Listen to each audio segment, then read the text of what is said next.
students. So yesterday we can collect that of the geometrical meaning of the derivative. पण त्या कालच्या एका उदाहरणामध्ये yes dash of x equal to असं होतं बघा. म्हणजे ते ब्रॅकेटमध्ये इथं जी ऑफ होतं आणि 9 मायनस एफ ऑफ एक्स होतं. आपण त्याचा डेरिव्हेटिव्ह घेतला g dash of 9 minus f of x into f dash of x. पण तिथं कसा पाहिजे तो minus f dash of x पाहिजे. म्हणजे त्याचा आन्सर तुमचं मला वाटतं वजा 20 आलं. पण ह्या वजा कारण मायनस एफ ऑफ एक्स साठी किती येतो 9 मायनस एफ ऑफ एक्सचा minus f dash of x आणि मग त्याचं निगेटिव्ह साइन इथे येईल. म्हणजे तुमचा आन्सर किती येणार आहे तुमचं 20. तर तेवढी एक दुरुस्ती करा. तर सी दॅट. तर असे होते त्या जॉमेट्रिकल मिनिंग पर्यंत आपण आलो. आणि मग today we can discuss that of the next important function that is the derivatives of बघा आता derivatives of inverse functions. तर that we have to clear there. तर आता आपल्याला आणखी 6 सूत्रांचा समावेश त्या ठिकाणी मिळेल. In case of that the 13 standard फॉर्म्युले आणि मग त्या ठिकाणचे सुरुवातीचे होतेच. तर अशा रीतीने आणखी या 6 सूत्रांचा उपयोग आपणास करायचा आहे. बाकी सगळं तेच कंपोजिशन वगैरे काय असेल ते that remains as it is. त्याच्यात काही फरक नाही आहे. झालं. तर बघूया. तर we know that if y equal to f of x is 1 1 and onto function. 1 1 and onto function. तर ही फंक्शन कशी पाहिजे तुमची 1 1 आणि ऑन टू आहे.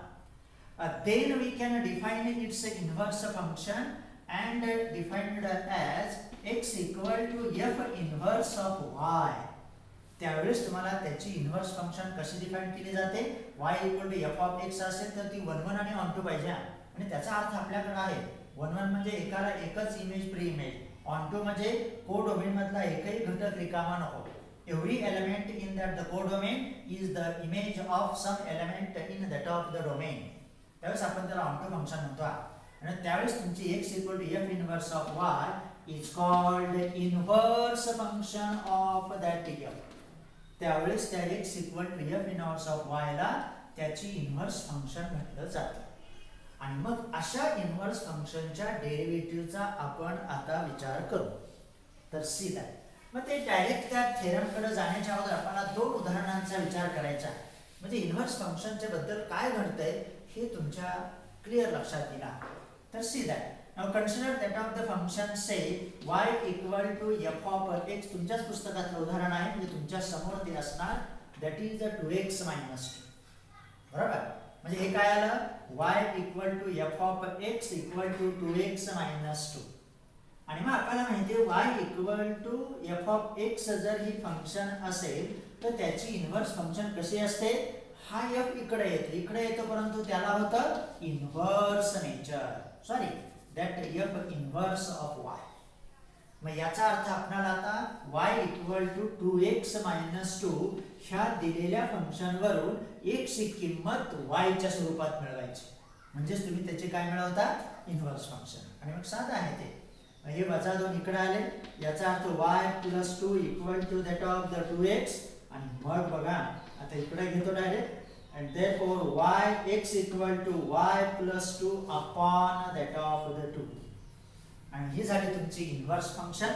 and therefore we can call f inverse of y equal to y plus 2 upon 2. बरोबर. म्हणजे y equal f of x बरोबर जर 2x - 2 असेल तर त्याची इन्व्हर्स फंक्शन y च्या स्वरूपात येते. प्रथम f inverse of y equal to y plus 2 upon 2 हे मिळवेपर्यंत. कारण y ला y किंवा x ला x आपण नाही मानू शकत सुरुवातीला. आणि मग आता मी generally we can define that f inverse of x. नेहमी आपण x च्या स्वरूपात ते फंक्शन मिळवतो पण तो कलेक्ट करताना अगोदर y च्या भाषेत यायचं.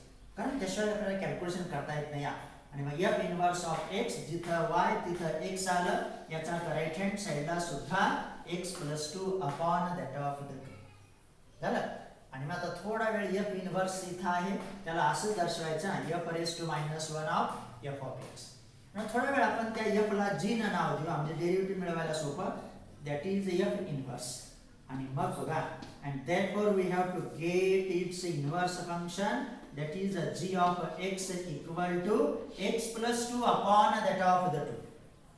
म्हणजे आता दोन्ही फंक्शन आले आता तुमच्याकडे. f ऑफ x बरोबर 2x मायनस 2 ही जर फंक्शन असेल तर त्याची इनव्हर्स फंक्शन g किंवा f इनव्हर्स ऑफ x बरोबर कोण आलं, x plus 2 upon that of the 2.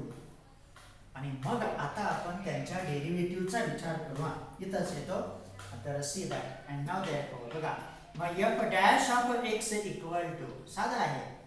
f of x x च्या स्वरूपात आहे. f डॅश ऑफ x तुमचं किती आलं, दॅट ऑफ 2. कारण 2x मायनस 2 साधी फंक्शन आहे, फक्त आपल्या अंडरस्टँडिंगसाठी. त्यानंतर तर g डॅश ऑफ x मिळवा. g dash of x equal to g of x equal to x plus 2 upon 2. त्या ठिकाणी याचा डेरिव्हेटिव्ह किती येणार आहे, 1 हाफ. का, कारण x चा 1, 2 चा 0, 2 परत 1 हाफ कॉन्स्टंट. मग g dash of x equal to 1 half. आणि मग इथं नोट करण्यासारखा मुद्दा आहे, म्हणजे g डॅश ऑफ x म्हणजेच कोण आपण म्हणणार आता, f इनव्हर्स होतं g च्या. म्हणून थोडा वेळ आपण त्याला असं लिहिलं होतं, f inverse dash of x that is equal to 1 half, that is equal to 1 upon f dash of x. म्हणजे दोन कोण आलं तुमचं, f dash of x आलं. म्हणजे इनव्हर्स फंक्शनचा डेरिव्हेटिव्ह आणि दिलेल्या त्या फंक्शनचा derivative, they are reciprocals of each other. तर ते दोन्ही एकमेकांचे गुणाकार व्यस्त असतात, 1 हाफ आणि 2. बरोबर. तर अशा रीतीने आपल्याला पहिला मुद्दा मिळाला की एखाद्या फंक्शनच्या इनव्हर्सचा डेरिव्हेटिव्ह मिळवणं म्हणजेच त्या फंक्शनचा रेसिप्रोकल घेणं. म्हणून इथं कसं आलं, f inverse dash of f of x equal to 1 half equal to 1 upon f dash of x. तर हा पहिलं उदाहरण झाला ते. त्यानंतर आता कॉम्पोजिशनच्या नियमाप्रमाणे विचार करा. इथं तुम्ही म्हणणार ते कॉन्स्टंट होते मग आले 2 आले 1 हाफ आले रेसिप्रोकल आलं म्हणून आपण कसं म्हणू शकतो का, नाही. In general also we can define that. तर आणखी एक उदाहरण बघूया. तर सीधा साधा आहे ते. Now let us define that y equal to f of x equal to x square. तर काय डिफाइन केलं आता, x square. म्हणजे y बरोबर कोण आहे तुमचं, that is y equal to x square. बरोबर. आणि मग इथं दोन्ही अर्थाने बघा, म्हणजे इथं f डॅश ऑफ x येतंय तुमचं 2x, किंवा y च्या स्वरूपात म्हटलं तर dy by dx बरोबर येतंय 2x. दोघांचे अर्थ बघा, हे डॅश च्या भाषेमध्ये, हे dd by dx च्या भाषेमध्ये, लेब्निझ नोटेशन मध्ये झालं. त्यानंतर हे झालं त्या ठिकाणची दिलेली फंक्शन. आता आपल्याला इन्व्हर्स मिळवायचं. इन्व्हर्स मिळवायचं म्हणजेच काय, x ची किंमत y च्या स्वरूपात मिळवायची. आणि मग लेट अस डिफाइन दॅट. आणि मग y equal to x square आहे, याचा अर्थ वर्गमूळ घ्यावं लागेल. इकडे वर्गमूळ घेतलं तरच x मिळेल. आणि मग x equal to square root of y. आणि देअरफॉर x म्हणजेच कोण असतं आपल्या भाषेमध्ये, f inverse of y equal to square root of y. तो आणखी थोडा वेळ आपण त्याला g न दर्शवू. थोडा वेळ मग f ला g न दर्शवू. Let us define or denote f inverse equal to g. आणि मग इथे येत आहे g of y equal to square root of that y. तर बघा आता काय घडतंय ते. म्हणजेच मग आता आपण दोन्ही अर्थाने विचार करू. देअरफॉर मग याचा लगेच तुम्हाला डेरिव्हेटिव्ह मिळवता येईल. g dash of y equal to 1 upon 2 times square root of y. तर g डॅश ऑफ y काय आलं, 1 upon square root of, sorry yes 1 upon 2 times square root of y. म्हणजे इथे f इनव्हर्स डॅश नंतर आपण theorem मध्ये दाखवणारच आहोत. ते होत आता सध्या अंडरस्टँडिंग होईपर्यंत काय घडतंय ते बघायचं आपल्याला. तर दोन्ही फंक्शन आता तुमच्या समोर आहेत. f डॅश ऑफ x आहे, g डॅश ऑफ y आहे. मग हे आता आपल्याला लेब्निझ नोटेशन मध्ये कसं येणार बरं, कारण x ही तुमची y ची फंक्शन आहे. म्हणून इथं असणार g डॅश ऑफ y म्हणजेच काय, dx by that of the dy equal to 1 upon 2 times square root of y. अर्थ एकच, y ही x ची फंक्शन होती म्हणून तिथं dy बाय dx मिळवलं. आता x ही y ची फंक्शन आहे म्हणून इथं काय असणार, dx बाय dy, किंवा पहिल्या मूळ नोटेशन मध्ये g डॅश ऑफ y झालं. आणि मग आता दोन गोष्टींचा इथे विचार करायचा. तर टेक द कॉम्पोजिशन. मग कॉम्पोजिशन घेतल्यानंतर काय होते बघा, तर consider that of the d by d x of that is g of f of x. बघा g of f of x, साधा ब्रॅकेट ठेवू, g of f of x याचा डेरिव्हेटिव्ह पाहिजे. मग आपल्या कंपोजिशन रूल प्रमाणे काय येते ते बघू. मग काय आलं, d by d x of g of f of x that is g dash of f of x. बघा इनटू त्या फंक्शनचा परत derivative f dash of x, आणि तो तुमच्याकडे आहे. झालं, दॅट इज इक्वल टू. मग आता बघू g dash of f of x पाहिजे तुम्हाला. मग g dash of f y आहे तुमच्याकडे 1/2 times square root of y. मग जिथं y तिथे f of x रिप्लेस करावं लागेल ना. आणि मग बघा that is 1/2 times square root of f of x, आणि हे f डॅश ऑफ x आपण आता इथं देऊ. इथं वाटल्यास म्हणून कंसात g dash of y equal to 1/2 times square root of y. आणि मग आता काय येते ते बघायचं आहे आपल्याला. Note that here. मग f डॅश ऑफ x तुमच्याकडे आहे ते किती आलं तुमचं, ट्वाइस एक्स. आता हे मूळ होतं आपल्याकडे म्हणून त्याच्या भाषेमध्ये आपण गेलो. त्यानंतर 2 times square root of f of x कोण आहे, एक्स स्क्वेअर. बघा किती छान. मग हे 2 कॅन्सल झाले, एक्स अपॉन वर्गमुळात एक्स स्क्वेअर राहिले शिल्लक एक्स, आणि मग आलं तुमचं 1. म्हणजे जर आपण इन्व्हर्स फंक्शन आणि दिलेली फंक्शन यांच्या कंपोजिशनचा डेरिव्हेटिव्ह मिळवला तर तो 1 येतोय. म्हणजे आपण डेरिव्हेटिव्हच्या ह्याने गेलो बरोबर. आता त्यांचं कंपोजिशन काय ते त्याचा पण विचार होईल. तर हे महत्त्वाचं आहे, साधा आहे हा, रसीद आहे. तर एका अर्थानं तो आला 1, that is the d by d x of composition of that 2 functions that becomes 1. आता डायरेक्ट कंपोजिशन मिळवा. तर what is g of f of x बघूया. G of f of x equal to g of f of x बरोबर कोण आहे तुमचं, x square बरोबर.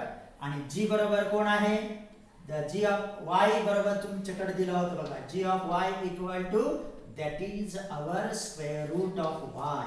आपल्याला जी ऑफ एक्स स्क्वेअर पाहिजे, याचा अर्थ एक्स स्क्वेअरचं वर्गमूळ, आणि ते कोण आलं तुमचं, एक्स आलं. बघा आता हे आपण इकडे डेरिव्हेटिव्ह मिळवताना आपल्या कंपोजिट रूल प्रमाणे डेरिव्हेटिव्ह मिळवला. आता आपण इथं अगोदर त्या फंक्शनचं कंपोजिशन मिळवतोय आणि मग डेरिव्हेटिव्ह मिळवा. आणि मग बघा g of f of x equal to x, आणि बघा परत तेच आलं. and therefore dt by dx of g of f of x equal to dt by dx of x equal to that of the 1. आणि मग हे note करण्यासारखं आहे. if we can take the derivative of that function and its inverse function of their composition, then always it is 1. आणि म्हणून एक त्याची property आपणाकडे मिळते काय, तर note that f inverse of that f of x always it is the x. म्हणजे फंक्शनच्या वरती जर त्याची इन्व्हर्स फंक्शन अप्लाय केली तर ते नेहमी काय येतं, x येतं. कारण पहिल्या उदाहरणामध्ये आपण पाहिलं होतं 2 आलता पहिला डेरिव्हेटिव्ह आणि त्याच्या आलता 1/2. They are reciprocals of each other. इथं सुद्धा त्यांचा गुणाकार केला तर तो एकच येतोय. आणि म्हणून त्याप्रमाणे आपल्याला थोडंसं इथं थिंकिंग करायचं. तर in this way that from that examples we can note that things there. आणि मग आता बघू आपल्या थेरमनुसार काय घडतंय ते. तर this is the first information about that of the inverse function. म्हणजे त्यांचं कंपोजिशन घेतलं तर काय घडतंय ते उदाहरणासह आपण मिळवलं. आणि मग आता आपल्याला त्या थेरमचा विचार करणे आहे. जसं आपला थेरम ऑफ कंपोजिट फंक्शन होता तसंच आता theorem of derivative of inverse function सांगू. तर सी दॅट काय बघूया काय घडतंय ते. सपोज दॅट इथं काय काय मानायचं हे महत्वाचं आहे. Suppose that y equal to f of x is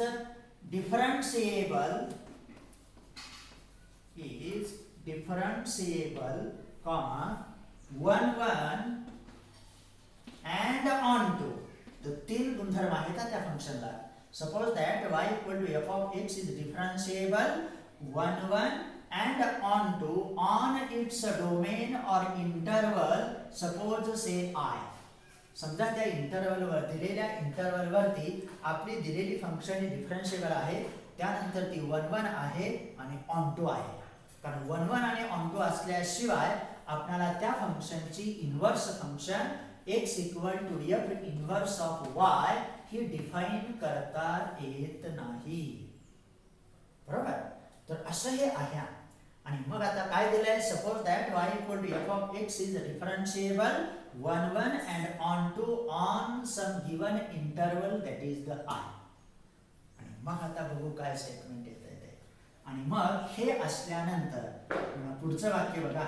मग if it's inverse function x equal to f inverse of y is differentiable DIFFERANTIABLE is differentiable on interval f of I. हे काय येतं, कारण आपल्याला माहिती आहे जर f ही function त्या ठिकाणी a पासून b कडे असेल तर f इन्व्हर्स ही फंक्शन b कडून a कडे असते. आणि म्हणून तर दिलेली फंक्शन ही तुमची कशी पाहिजे, 1 1 and that of the on. तर y equal to f of x मध्ये f चा डोमेन आहे I, तर को डोमेन येतो f ऑफ y आणि ते f इन्व्हर्स मध्ये बदलतात. म्हणून इथं आपण काय घेतलं, if x equal to f inverse of y is differentiable on interval of that f of I, then आणि मग आपल्याला काय मिळतंय ते बघा, then dx by dy equal to, हे महत्वाचं आहे, then dx by dy equal to 1 upon dy by dx. आणि हे महत्वाचं, here dy by dx not equal to 0. म्हटल्यास इथं पण म्हणवा डिफरन्शिएबल and dy by dx not equal to 0. इथं म्हटलं तरी चालतंय, इथं तर म्हणावंच लागेल. आणि मग dx by dy equal to 1 upon dy by dx, किंवा दुसऱ्या अर्थाने बघा आता x च्या ऐवजी काय रिप्लेस करू, और dd by dy of inverse भाषेत ना, dy of f inverse of y that is equal to 1 upon dy by dx म्हणजे कोण होता, f dash of x, किंवा dd by dx of f of x. कुठल्याही अर्थाने चला, आणखी एक अर्थ देतो आणि that is 1 upon f dash of x.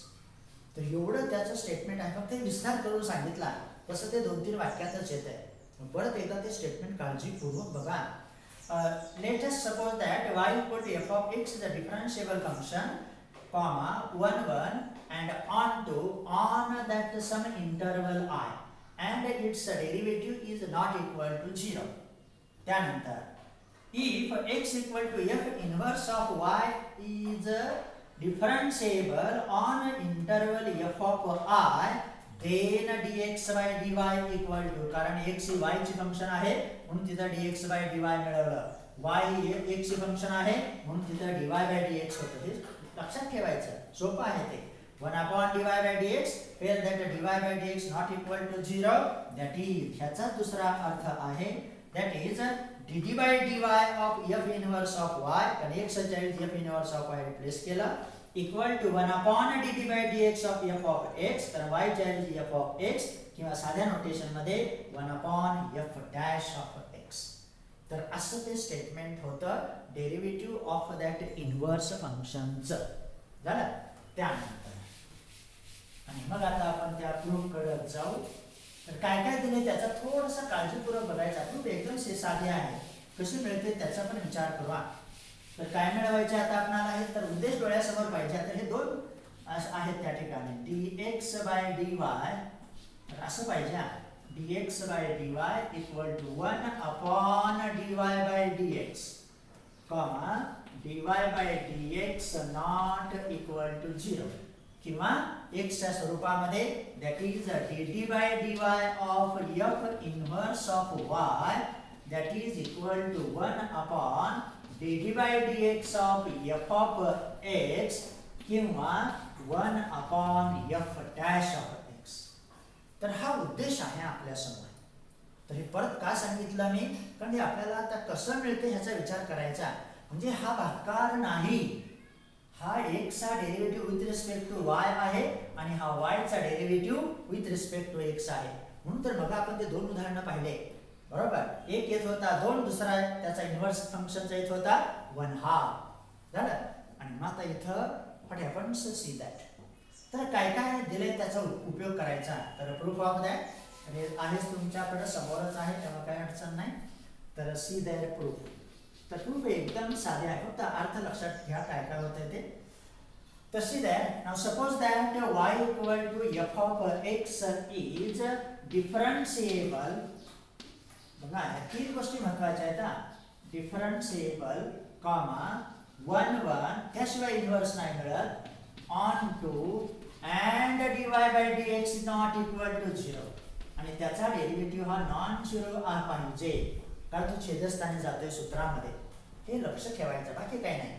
तर see that y equal to f of x is differentiable 1 1 onto and dy bye dx not equal to 0 झालं.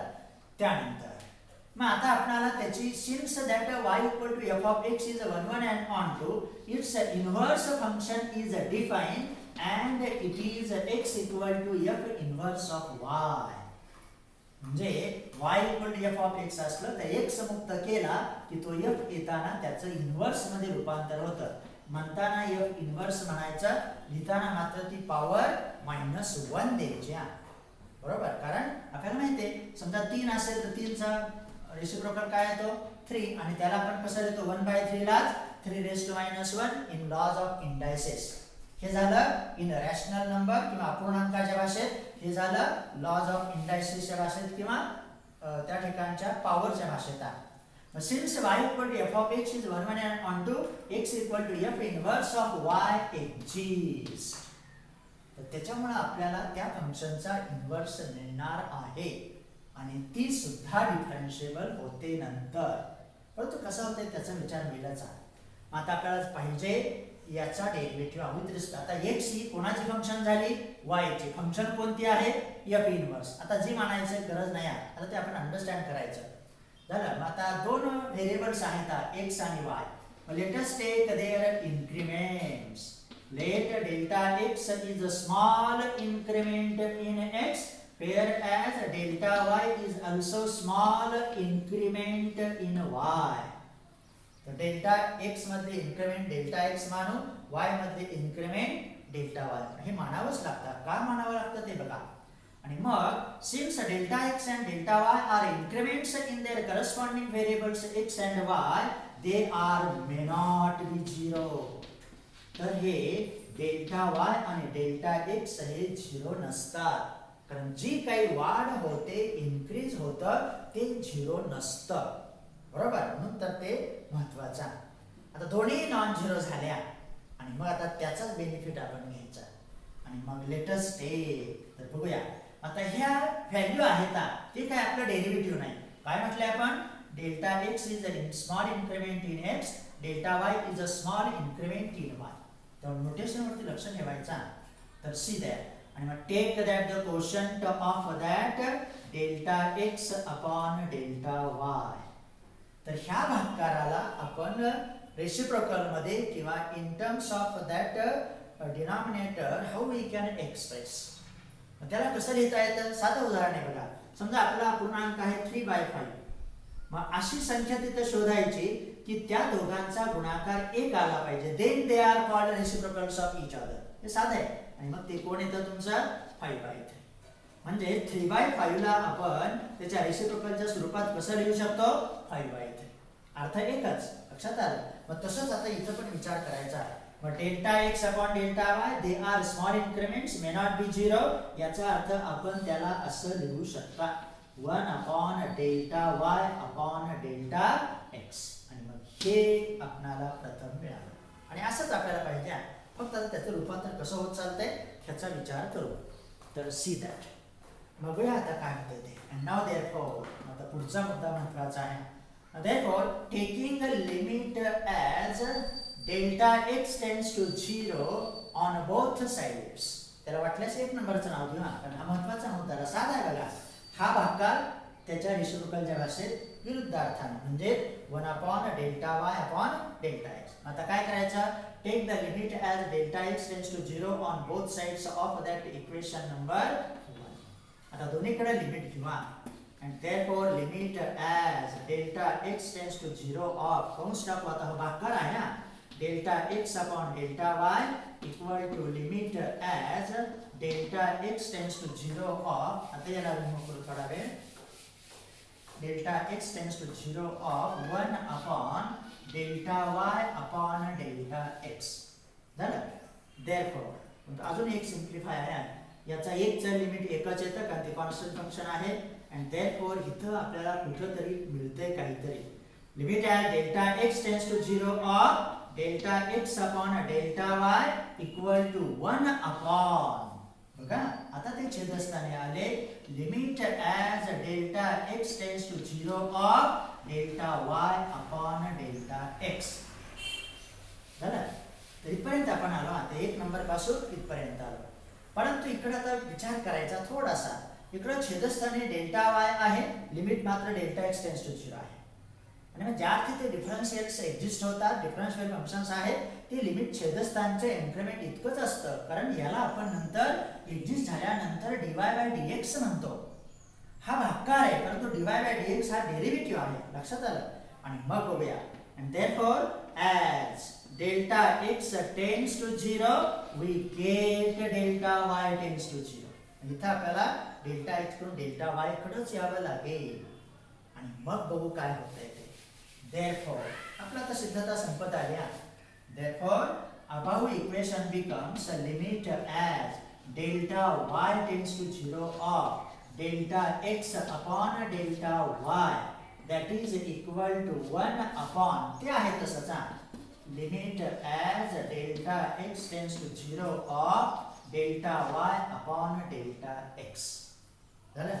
आणि मग आता आपल्या दिलेल्या गोष्टीचा उपयोग करू. आणि हे कोण कसं एक्झिस्ट होते बघा. परंतु आपण म्हटलंय y equal to f of x is a differentiable आणि with that dy by dx not equal to 0.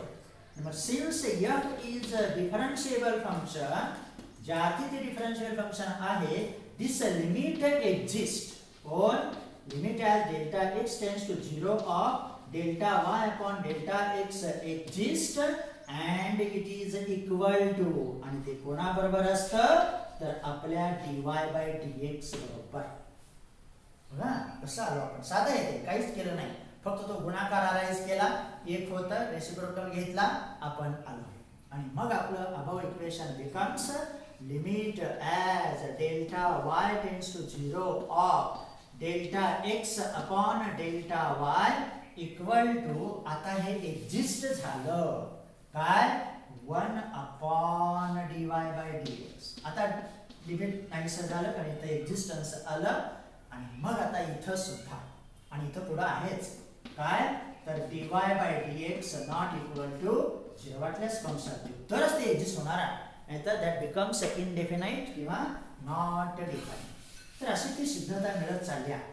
आणि मग आता बघा, मग ज्या अर्थी 1 upon dy bye dx not equal to 0 आहे, याचा अर्थ हे सुद्धा लिमिट कोणतं, लिमिट ॲज वाटल्यास याला 2 किंवा 3 नंबरचं नाव द्या, काय असेल ते delta. Therefore limit as delta y tends to 0 of delta x upon delta y exist, हे सुद्धा लिमिट एक्झिस्ट होणार कारण याच्याबरोबर हे आहे. आणि दॅट इज, आणि मग that gets are equal to dx by that of the dy. म्हणजे हे लिमिट एक्झिस्ट झाल्यामुळे हे पण लिमिट एक्झिस्ट झालं, कारण का ते दोन्ही इक्वल आहेत. आणि मग आता बघूया. and therefore that equation number 3 becomes, आणि आता आपला उद्देश पूर्ण. and therefore dx by dy equal to 1 upon dy by dx. आणि असा तो रिझल्ट होता dx by dy equal to 1 upon dy by dx. that is x आणि y च्या दुसऱ्या भाषेमध्ये x म्हणजेच f इन्व्हर्स, कारण f डॅश मध्ये आपण आलतो ना, that is f inverse of that y, dd by dy of f inverse of y that is equal to 1 upon dd by dx of f of x. बघा दोन्ही अर्थानं आला, वाटल्यास तर दोन टाका म्हणजे आणखी तुमचं क्लिअरिफिकेशन होईल. x च्या ऐवजी त्या ठिकाणी होतं f inverse of y. dt by dy of f inverse of y equal to 1 upon dt by dx of f of x म्हणजेच 1 upon f dash of x. तर दोन्ही अर्थाने ते मिळतंय आणि म्हणून तर म्हटलं जातं dx by dy equal to 1 upon dy by dx where that dy by dx not equal to 0. तर असा हा इन्व्हर्स फंक्शन बद्दलचा साधा परंतु उपयुक्त असा थेरम तुम्ही कलेक्ट केला. लक्षात आलं? त्यानंतर आता एक रिमार्क, आता आपल्याला ते रेसिप्रोकलचं नातं मिळालं इन्व्हर्स फंक्शनच्या बद्दल. अगोदर अवघड वाटत होतं, आता मात्र सोपं झालं. आणि मग बघू आणखी एक रिमार्क. तर see that now if y equal to f of x is a differentiable function 1 1 and that of the onto, ही जर फंक्शन 1 1 आणि onto असेल तर x equal to f inverse of y is exist and it is called inverse function of it. आणि मग आता याचाच उपयोग करायचा. मग आपल्याला माहिती आहे, मग आपण 3/5 5/3 लिहिलं होतं. मग हा dy by dx आपण इकडे आणू आता आणि मग बघा काय करताय.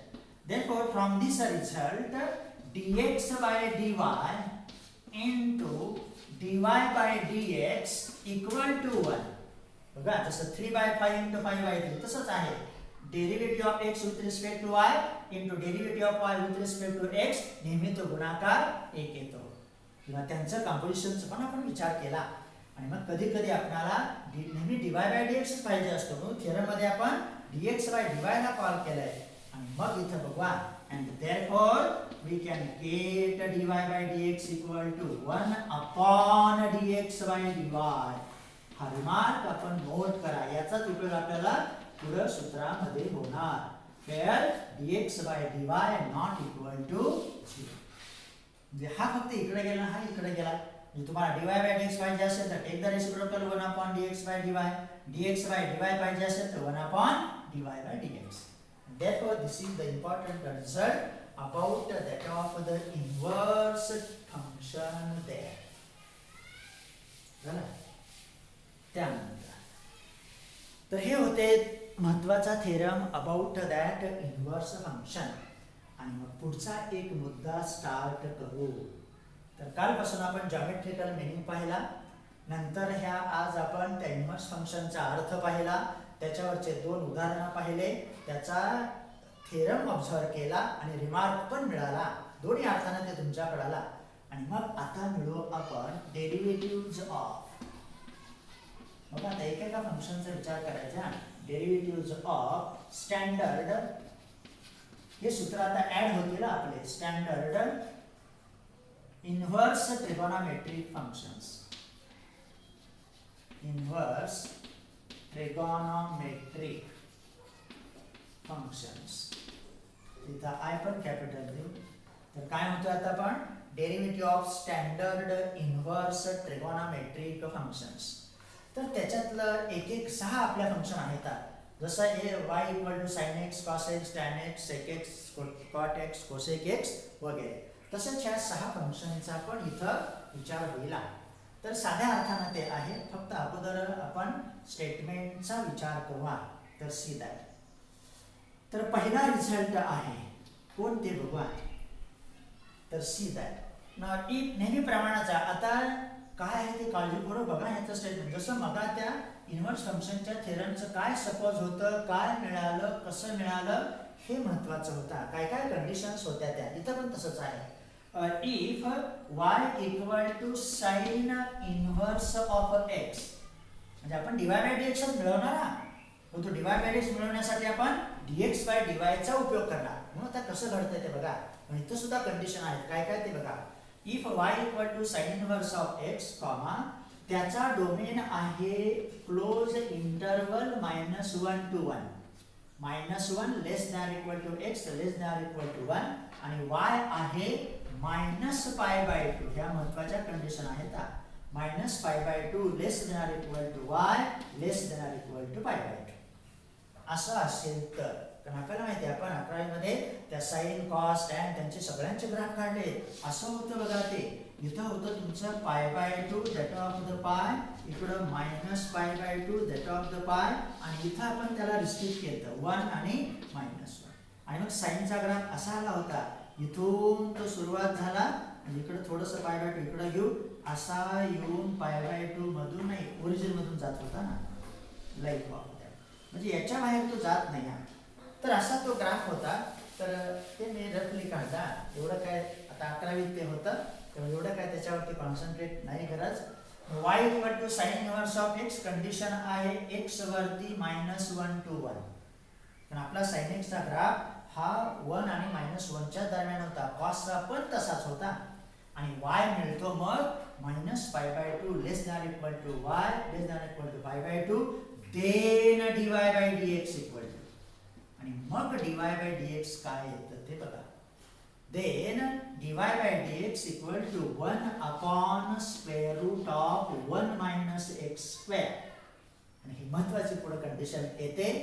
आणि for modulus of x strictly less than 1. बघा आता त्यामुळे ह्या थेरम म्हणजे ह्या अगोदर हे स्टेटमेंट आपल्याला अंडरस्टँड झाले पाहिजेत, तरच आपण ते लक्षात घेऊ शकतो. मग काय काय म्हटलं आपण, if y equal to sin inverse of x, तो डोमेन आहे -1 to 1 कारण एक ची मर्यादा असेल आणि त्याचा कोडोमेन किंवा रेंज येतो -π/2 less than equal to y less than equal to π/2. Then dy/dx equal to 1 upon square root of 1 minus x square. परंतु x वरती रिस्ट्रिक्शन आहे. आता modulus of x less than 1 याचा अर्थ पण तुमच्याकडे आहे आणि तो मला इथे अगोदर क्लिअर करायचा आहे. मग आपण त्या सिद्धतेचा विचार करणार, त्याबद्दल काही वाद नाही. तो modulus of x less than 1 याचा अर्थ आपल्या म्हणजे मॉड्युलस ऑफ x ही फंक्शन तुम्ही डिफाइन केली in the 11th standard, that is a very नेहमी उपयोगात येणारा. तर modulus of x equal to x अशी कंडिशन होती इफ x ग्रेटर दॅन 0. तो जर पॉझिटिव्ह असेल तर that modulus becomes as it is, आणि तो 0 असेल तर 0च. इफ x इक्वल टू 0, आणि जर तो x हा लेस दॅन 0 आला, x ची किंमत लेस दॅन 0 येणारी व्हॅल्यू निगेटिव्ह घेतली तरच ती पॉझिटिव्ह येणार. कारण कसं -2 चं मॉड्युलस काय येतं, 2 येतं. पण ते कसं येतं, -2 इक्वल टू मायनस ऑफ -2 म्हणून तर ते वजा वजा अधिक 2 होतात. आणि हे अर्थ महत्वाचे आहेत, तर आपल्याला ते लक्षात येतं. आणि मग त्याच्यावरून आपण म्हणू शकतो काय, तर modulus of x less than 1 म्हणजेच काय, x लेस दॅन 1 किंवा -x less than 1. -x less than 1 म्हणजेच कोण, x ग्रेटर दॅन -1. म्हणजे आपल्या x ची किंमत ही रियल लाईन वरती -1 पेक्षा मोठी आणि 1 पेक्षा लहान, हा त्या मॉड्युलसचा अर्थ. आणि मग ते रियल लाईन वरती सुद्धा क्लिअर होता. आणि मग इथं जर समजा आपण 0 घेतला, इकडे 1 असेल इकडे 1 असेल, आपण असे ग्राफ काढले होते इंटरवलचे.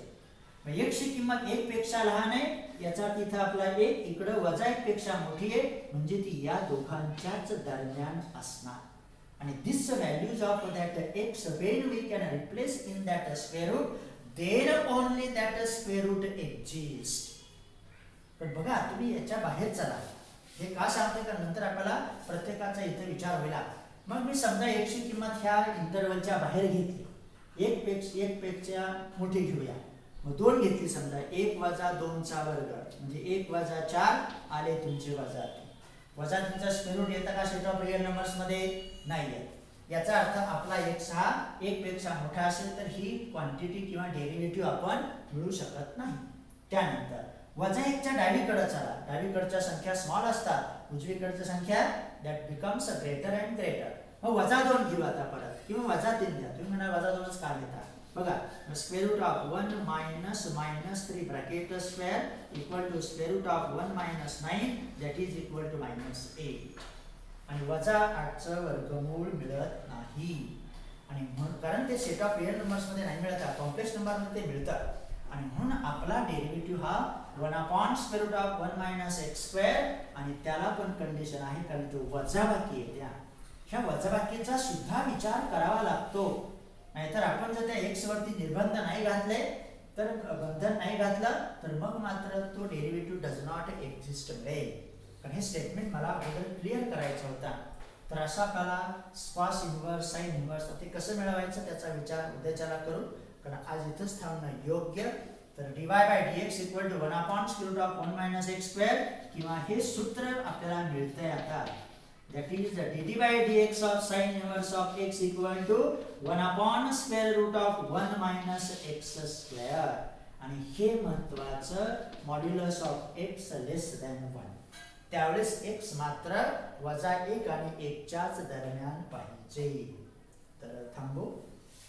तर in this way we can correct that theorem. तर अशा रीतीने तो थेरम तुम्हाला मिळाला.